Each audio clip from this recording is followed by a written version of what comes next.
سوئے تابدار کو اور بتابدار کر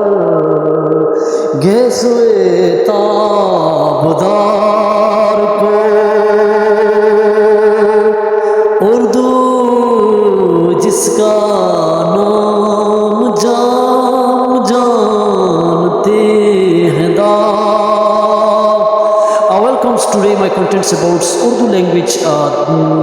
دوستو آپ سب کا سواگت ہے اور ٹینشن اس چینلز کو سبسکرائب کریں، لائک کریں اور اسکرین پہ میرا نمبر ہے اور اس پہ بھی آپ رابطہ کر سکتے ہیں. The literatures given to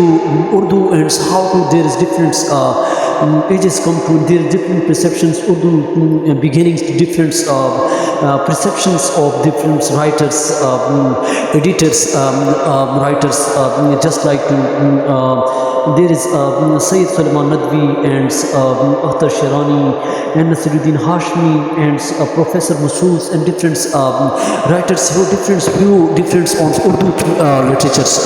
دوستو آپ سب کا سواگت ہے اور گیت سنگیت میں کے ساتھ ساتھ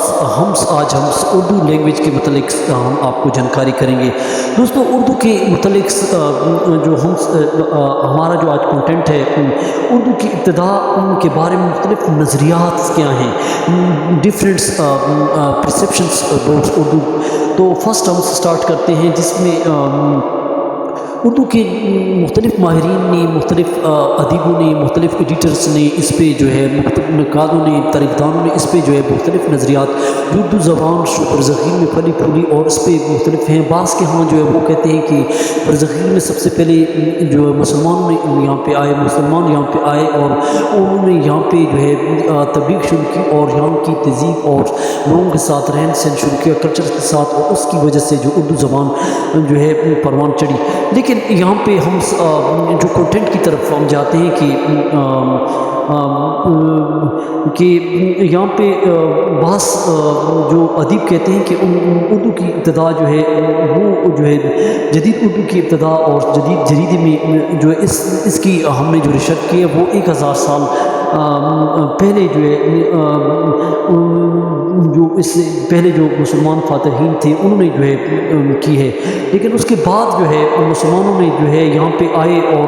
اس کے بعد جو ہے مسلمان فاتحین یہاں پہ کیونکہ وہ تجارت کرتے اور یہاں پہ آئے اور انہوں نے جو ہے مختلف تجارتی مراکز،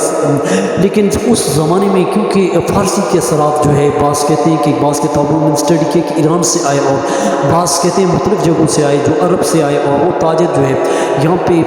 کشتی رانی کے ذریعے آئے اور ہندوستان میں یہاں پہ تجارت کرتے اور لوگوں کے ساتھ بیٹھے اور ان کی تہذیب کے ساتھ، ان کے رہن سہن، ان کے رسم و رواج، ان کی جو کلچر کی عکاسی زبان کے ذریعے وہ کرتے